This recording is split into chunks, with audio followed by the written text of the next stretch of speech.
Hello, welcome back everyone to A Course in Miracles. And if you're tuning in from the YouTube channel of Enlightened World Network, this is the show that began as the live stream A Course in Miracles 365, Awakening to Love on Enlightened World Network. And I've since migrated to a pre-recorded format. And one of the benefits of that, in addition to being able to record whenever I want and to free up the streaming platform for other programming on Enlightened World Network, is that I'm better able to access messages from the Holy Spirit. In other words, I'm better able to serve as a conduit, to serve as a channel, literally, for source energy, for the voice for God. This is something that I take very, very seriously, but not too seriously, right? I really appreciate having the opportunity and the means to be able to share my experiences with A Course in Miracles and to be able to serve as a conduit for the voice for God. It is a responsibility that I'm very grateful for, and I love turning on the camera and creating all of this content for you. There's a reason you're watching this video today. And I'm right in the middle of the workbook for students. Lesson 193, to be exact, is the lesson that we'll be covering today. And well, I'm laughing, and I hope you are too, because if you've gotten to this point in the workbook, you'll have had a lot of really interesting experiences, right? And hopefully that includes a lot of laughter, because we find in the spiritual path, on the path, wherever you are on that, we need a sense of humor, don't we? We do. We need a sense of humor because when we allow ourselves to see, to actually raise to the level of conscious awareness all of the ways that we trip ourselves up, all of the ways that we get in our own way. And as one of my favorite teachers from this lifetime, Lama Michael Conklin of Portland, Oregon, used to say, all the ways we fuck up in the world. Oh yeah. It's kind of funny, the ways we get in our own way. Now, what's not funny is the pain that this causes us. So by this point in the workbook, lesson 193, you'll no doubt, if you're following this day to day, have seen both the highs and the lows. Spiritual practice can look like a supreme blessing, which it is. It can look like that from time to time, can't it? And it can also look like a desperate scourge. Reminds me of my Peace Corps service from about 20 years ago in this lifetime. It was a roller coaster of highs and lows, the highest highs, the lowest lows. It was both a blessing and a scourge, all in the same 5-minute period, as things just rapidly change and you have no control at all over them. You're literally in a situation like that, dropped into someone else's world and honestly left to fend as best you can. So that's an experience that I'll always cherish having, but spiritual practice is indeed just like that. It's high, it's low. We have extraordinary highs, blissful states. All of that is real. All of that is accessible. And then the ego fights back. And we have suffering. So let's talk about that. Let's talk about, in lesson 193, in this context, let's talk about what we do when the ego fights back.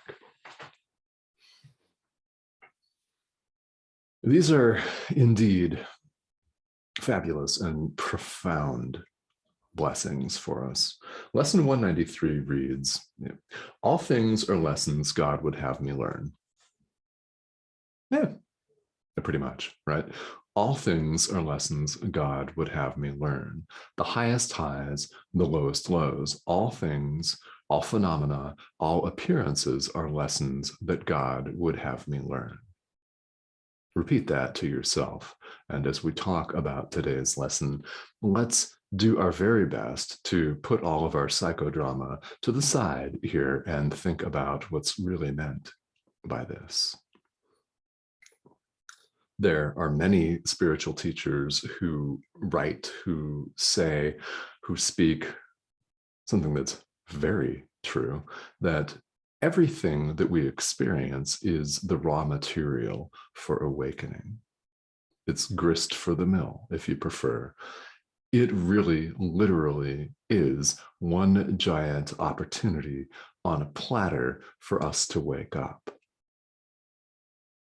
Now, I understand that it doesn't always feel like that, does it?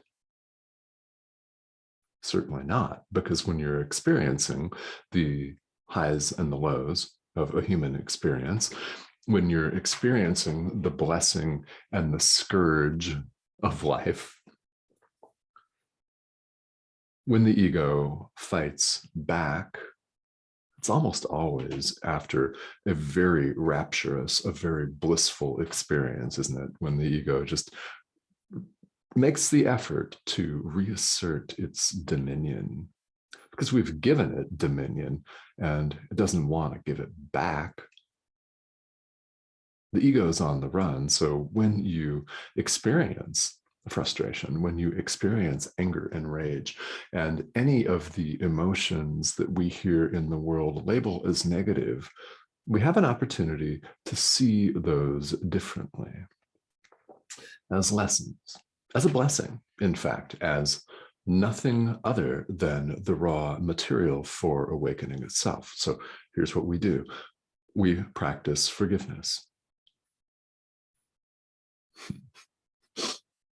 Simply practice forgiveness. You knew I was going to say that. It's a theme here in A Course in Miracles. Why is it a theme? It is the means by which we let all of these illusions go. We recognize that everything is happening to us as an opportunity, as a lesson that God would have us learn. What is that lesson? Forgive. Everything beautiful that happens is symbolic. Everything that we label negative is also symbolic. Remember that there is no one separate out there. It appears that way. It appears there are 7 to 8 billion of us, what we call human beings here on this planet, and countless other animals and birds and fish and insects with whom we share this space. That's all an appearance. It's what it appears. In truth, there's no one out there. Blissful, beautiful experiences are symbolic of our abundance as Christ. They're symbolic of our joy, our boundlessness, our limitlessness, love. Painful experiences are showing us our unconscious guilt, fear that's bubbling to the surface. What's our response to that? Forgiveness. The practice of forgiveness. When something comes up, the Course invites us in lesson 193 to say, forgive and you will see this differently. It's a reminder, it's a gentle reminder that we can choose to see things differently.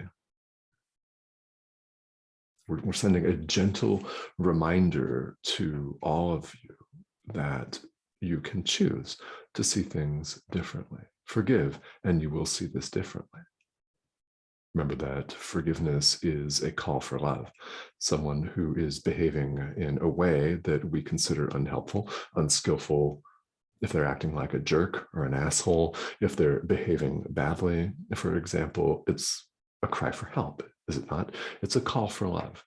Everything, every word that we speak, every behavior, indeed, every thought is either the extension of love or a call for love. And again, as we've said, and we'll say again, what is the appropriate response to a call for love? Well, it's to extend love. Nothing else, nothing else. The practice of forgiveness is how this is done.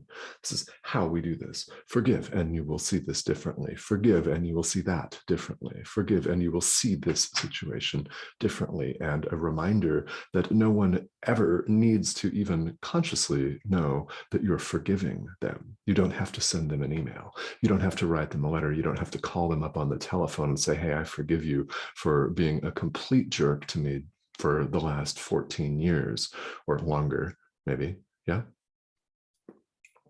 In this way, we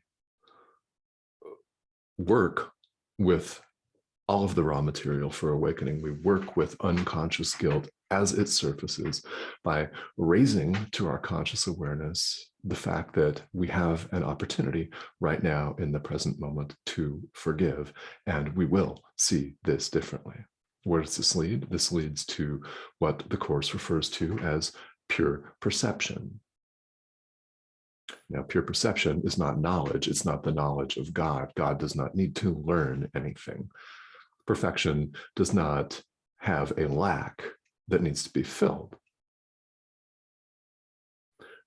Here in the world, where we're giving credence and value and our allegiance to the ego, a separate sense of self, we need the Holy Spirit. We need a guide. And feel welcome to call your guide or guides by whatever name they wish to be called.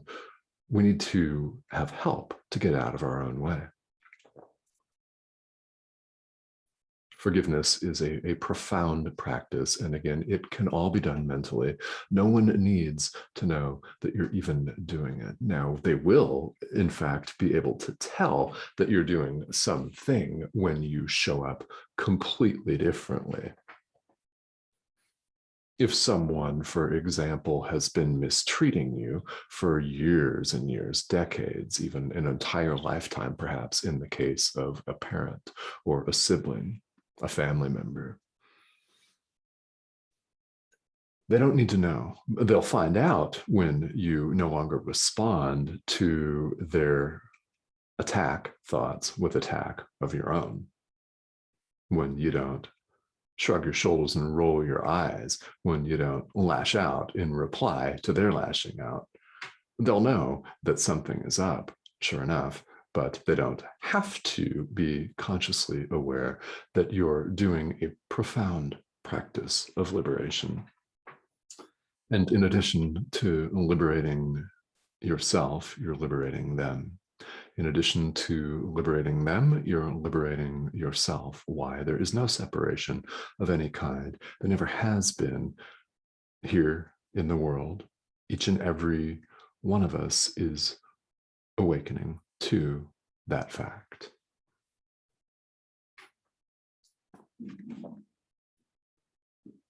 So we see that all things, every single thing that comes up is an opportunity. And we should rightfully give thanks and be very deeply grateful. Now, it's a matter of choice on our part, isn't it? It's a matter of choosing to see everything that comes up as an opportunity. I mean, it's something that we're not consciously taught. We see things that suck and we think they suck. We think people suck, that they're out to get us, yeah? That the opposition political party hates us. Well, the people that lead that party don't probably know who you are, right? But we think all of these things. I just like to use politics and current events as an example. It's a classic example of the ego run amok, isn't it? It doesn't matter where in the world you live in. I live in the United States, so we've had some very, very recent, poignant, and loud, let's just say, examples of the ego run completely amok. And it still runs amok, no matter what side of the spectrum you fall on in that sense. It's a classic example of us versus them. It's a classic example of me and all of my cronies, me and all of my people, my donors, against all of you and all of your donors and your followers and your cronies, us versus them, versus. It's a word the ego cherishes and adores. Why? It reinforces the separation, which, as we know, and we can feel in our heart of hearts, never occurred. We're simply reawakening to that fact. And lesson 193 is a very powerful tool for you to use on your journey. All things are lessons that God would have me learn. All things. So go out there today and know that you will be presented with multiple, countless opportunities every day for learning. Now, will you accelerate your own progress? Will you hasten back to love? Will you hasten to the truth of who you are? Will you? I hope so. All right. Thanks for joining.